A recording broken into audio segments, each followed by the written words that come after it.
نحمده ونصلي ونسلم على رسوله الكريم اما بعد فاعوذ بالله السميع العليم من الشيطان الرجيم بسم الله الرحمن الرحيم۔ آج ہم سورۃ آل عمران کی آیت نمبر 45، 46 اور 47 پڑھیں گے۔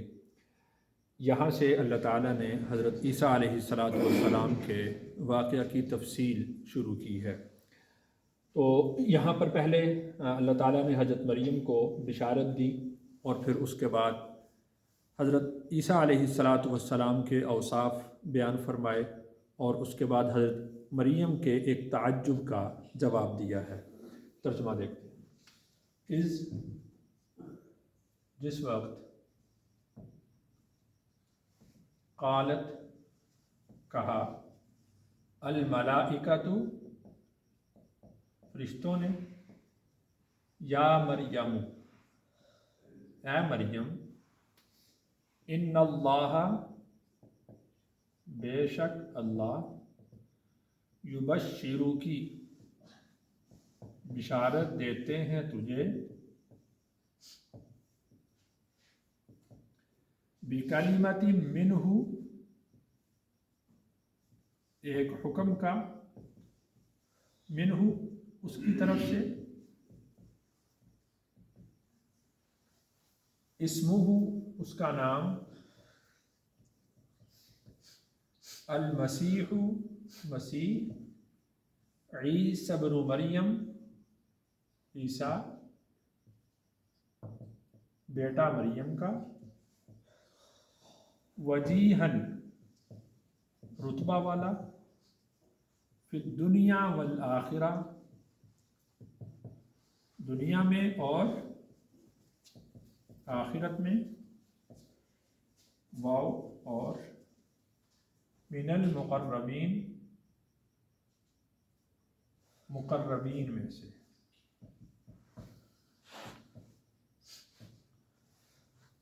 وَيُكَلِّمُ النَّاسَ اور کلام کرے گا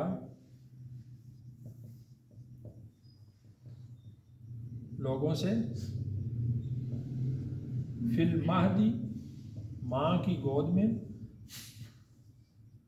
وکہلا اور پوری عمر میں ومن الصالحین اور نیکوکاروں میں سے ہو۔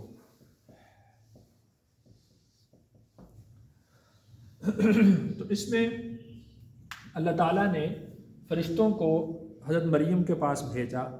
اس کی تفصیل سورۃ مریم میں آئے گی کہ حضرت مریم غسل کے لیے ایک الگ خانہ میں گئیں، جیسا کہ پردے کے ساتھ غسل کرنے کا حکم تھا۔ تو اس کیفیت میں حضرت جبرائیل علیہ السلام اور ان کے ساتھ حضرت اسرافیل علیہ السلام وہ آئے۔ تو حضرت مریم نے ان کو جب دیکھا تو کہا کہ تم کون لوگ ہو؟ اللہ سے ڈرو اور میں تم سے اللہ کی پناہ مانگتی ہوں۔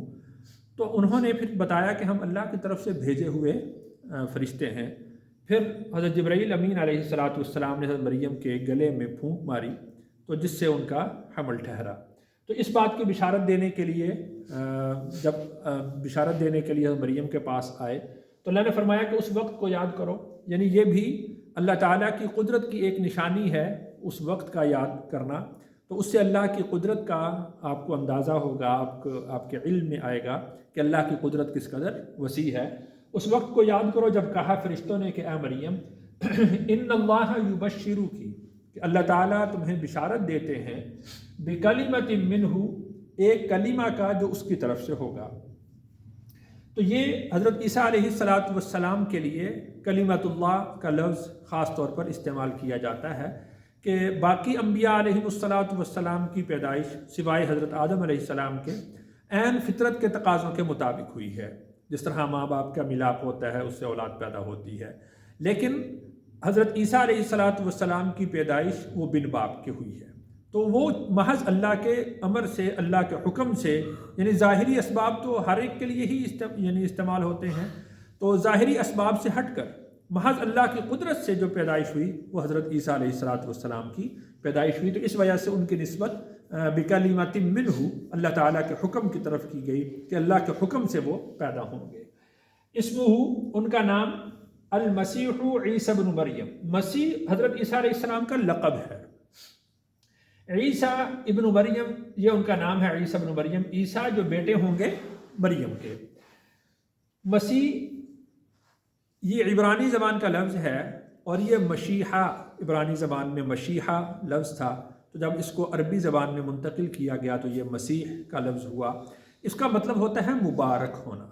تو یہ لفظ عبرانی زبان سے عربی میں آیا، اور اصل اس کی مشیحہ ہے، اور عربی میں جب یہ آیا تو مسیح ہوا، تو اس کا معنی مبارک ہے۔ اور ایک مسیح دجال کو بھی کہا جاتا ہے، وہ عربی لفظ ہے، بالاجماع عربی لفظ ہے، اور اس کا معنی یہ ہوتا ہے، مسح کا معنی ہوتا ہے پونجنا۔ تو چونکہ اس سے ہر طرح کی خیر ایمان اس سے پونج دیا گیا ہے، تو اس وجہ سے اس کو مسیح کہا جاتا ہے۔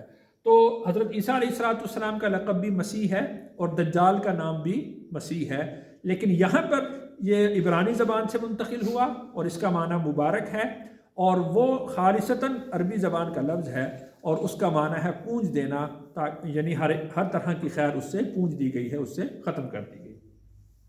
عیسیٰ ابن مریم، تو عیسیٰ جو لفظ ہے یہ بھی اصلاً عربی زبان کا لفظ نہیں ہے، یہ بھی عبرانی زبان کا لفظ ہے۔ عبرانی زبان میں اصل لفظ ہے ایشوع، یہ ایشوا یہ لفظ ہے، تو اس سے یہ عبرانی زبان کا لفظ ہے۔ تو جب یہ عربی میں آیا تو اس کا معنی یہ لفظ عیسیٰ پڑھا جاتا ہے، اور اس کا معنی ہوتا ہے سردار۔ یہ جو ایشوا کا لفظ ہے، تو جب یہ عبرانی زبان میں ہوتا ہے تو اس کا معنی کیا ہوتا ہے؟ سردار۔ تو یہ عبرانی زبان سے ہی عربی میں آیا، تو عیسیٰ ابن مریم۔ تو یہاں پر یہ دیکھیے کہ حضرت عیسیٰ علیہ السلام کی نسبت حضرت مریم کے ساتھ کی گئی۔ دوسری بات یہ دیکھیں کہ یہ خطاب کس سے ہو رہا ہے؟ فرشتے کس سے بات کر رہے ہیں؟ حضرت مریم سے ہی، اور ان کو نام بتایا جا رہا ہے عیسیٰ ابن مریم۔ یہ اس وجہ سے کہ عمومی طور پر جو نسب ہے وہ باپ کی طرف سے چلتا ہے، اور باپ کا نام ہی ساتھ ذکر کیا جاتا ہے، لیکن چونکہ حضرت عیسیٰ علیہ السلام کی پیدائش وہ بن باپ کی ہوگی، اس وجہ سے اللہ تعالیٰ نے وہاں پر خاص طور پر صراحت کر دی پیدائش سے پہلے ہی کہ عیسیٰ ابن مریم، کہ عیسیٰ جو بیٹے ہوں گے مریم کے، یعنی ان کی نسبت ان کے باپ کی طرف نہیں کی جائے گی، بلکہ ان کے باپ چونکہ اللہ تعالیٰ کی قدرت سے یہ پیدا ہوں گے تو ان کے باپ نہیں ہوں گے، تو اس وجہ سے ان کی نسبت ان کی والدہ کی طرف ہی کی جائے گی۔ آگے اللہ تعالیٰ نے اوصاف بیان فرمائے، تو یوں سمجھ لیجئے کہ پہلا وصف اللہ تعالیٰ نے حضرت عیسیٰ علیہ السلام کا بیان فرمایا کہ مسیح، کہ وہ مبارک ہوں گے، اور نام ایسا منتخب کیا کہ جس کے اندر وصف بیان کیا جا رہا ہے۔ عیسیٰ کا معنی سردار، پھر آگے ارشاد فرمایا کہ وجیہن فی الدنیا والآخرہ، دنیا اور آخرت میں رتبے والے ہوں گے، بڑا مقام ہوگا۔ تو دیکھیے کہ حضرت عیسیٰ علیہ السلام کا شمار اولو العزم پیغمبروں میں ہوتا ہے، صاحب شریعت پیغمبروں میں ہوتا ہے، تو وجیہن فی الدنیا والآخرہ ومن المقربین، اور اللہ کے مقرب بندوں میں سے ہوں گے۔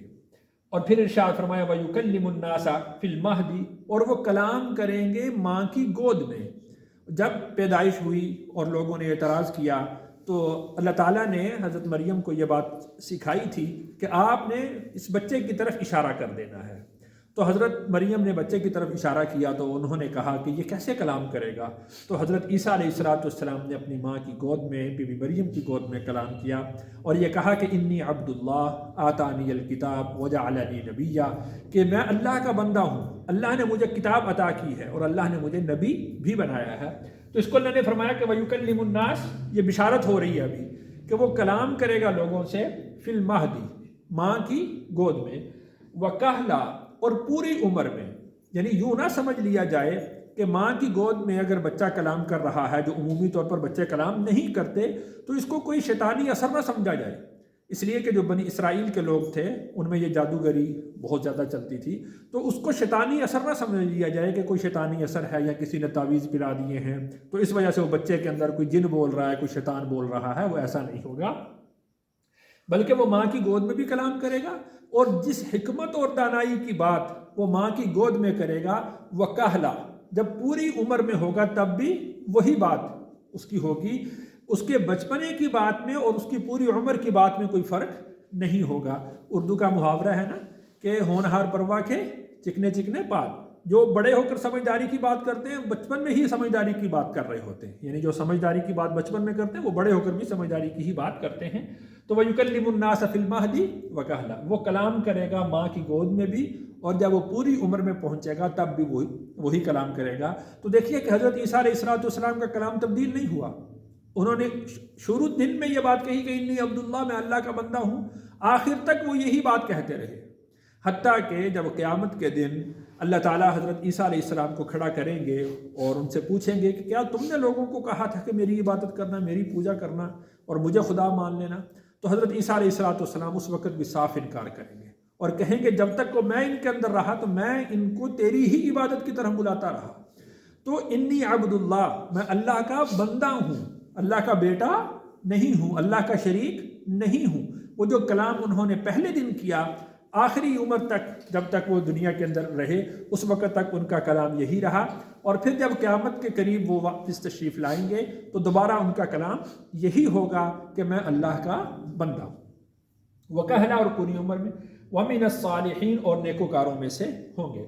تو گویا کہ یہاں پر اس آیت میں اللہ تعالیٰ نے حضرت عیسیٰ علیہ السلام کا جو لقب ہے وہ مبارک کے معنی میں، نام سردار کے معنی میں، اور وجیہن رتبے والا، مقام والا دنیا میں آخرت میں، اور اللہ کے مقرب بندوں میں، اور بچپنے کے اندر کلام کرنے والا، اور پوری عمر کا بڑے ہو کر کلام کرنے والا، وَمِنَ الصَّالِحِينَ، اور نیکوکاروں میں سے۔ جیسا کہ میں نے کل بھی یہ بات عرض کی تھی کہ صالحین ان کو کہا جاتا ہے کہ جو حقوق العباد اور حقوق اللہ کو پورا کما حقہ ادا کرنے والے ہوتے ہیں، ان کو صالحین کہا جاتا ہے۔ اب یہ بشارت حضرت مریم علیہ السلام کو ملی۔ اب انہوں نے سوال کیا، قالت، کہا، ربی، اے میرے رب، انا، کیسے، یکون، ہوگا، لی، مجھے، ولد، بیٹا، ولم یمسسنی، بشر، اور نہیں چھوا مجھے کسی بشر نے، یعنی جو عمومی طور پر ولادت کا طریقہ ہوتا ہے تو وہ تو یہی ہوتا ہے۔ تو انہوں نے کہا کہ ولم یمسسنی بشر، میں تو پاک دامن ہوں، مجھے تو آج تک کسی بشر نے نہیں چھوا، تو کیسے ہوگا؟ یہ تعجب کا اظہار کیا۔ قالا، تو کہا، کذالک اللہ، اسی طرح، اللہ یخلق، پیدا کرتے ہیں، ما یشاء، جو وہ چاہتے ہیں۔ یعنی اس میں کوئی تعجب کی بات نہیں، کسی حالت کی تبدیلی کی بات نہیں، یعنی یوں نہیں ہے کہ آپ کا نکاح ہوگا اور پھر بچہ ہوگا، یہ کوئی بات نہیں، اور اس میں تعجب کی بات بھی نہیں۔ اللہ یخلق ما یشاء، جو اللہ تعالیٰ چاہتے ہیں وہ پیدا کرتے ہیں۔ اب دیکھیے کہ ہم دیکھتے ہیں کہ نر اور مادہ کے ملاپ سے اولاد پیدا ہوتی ہے۔ اب مادہ کے اندر یہ وصف کس نے رکھا ہے کہ اس سے اولاد پیدا ہو؟ اب دیکھتے ہیں کہ مادہ، کسی کو اللہ تعالیٰ بانجھ پیدا کر دیتے ہیں، ساری دنیا کا علاج کروا لو تو اس سے اولاد پیدا نہیں ہوتی۔ تو اللہ تعالیٰ نے جس سے وصف چھین لیا اس میں کوئی وصف پیدا نہیں کر سکتا، اور جس کے اندر اللہ نے وصف رکھ دیا ہے اللہ تعالیٰ جیسے چاہیں اس میں پیدا کر دیں۔ تو کذالک اللہ یخلق ما یشاء، اسی طرح اللہ تعالیٰ جو چاہتے ہیں وہ پیدا کرتے ہیں۔ اور یہ اتنا آسان ہے، اذا، جب، قضا، وہ فیصلہ کرے، امرن، کسی کام کا، فإنما یقول، تو وہ کہتا ہے، لہو، اس سے، کن، ہو جا، فیکون، تو ہو جاتا ہے۔ یعنی اس میں کوئی زیادہ تعجب کی بات نہیں ہے، اللہ تعالیٰ امر کن فرماتے ہیں تو وہ ہو جاتا ہے، یعنی محض اللہ کے ارادے کا نام وجود ہے۔ جس چیز کا اللہ تعالیٰ ارادہ فرما لیتے ہیں وہ اپنے وجود میں آ جاتا ہے۔ جب آپ کے لیے اللہ تعالیٰ یہ ارادہ فرمائیں گے کہ اللہ تعالیٰ آپ کو بیٹا عطا کرے تو آپ کے بیٹا ہو جائے گا، تو اس میں کوئی تعجب کی بات نہیں ہے۔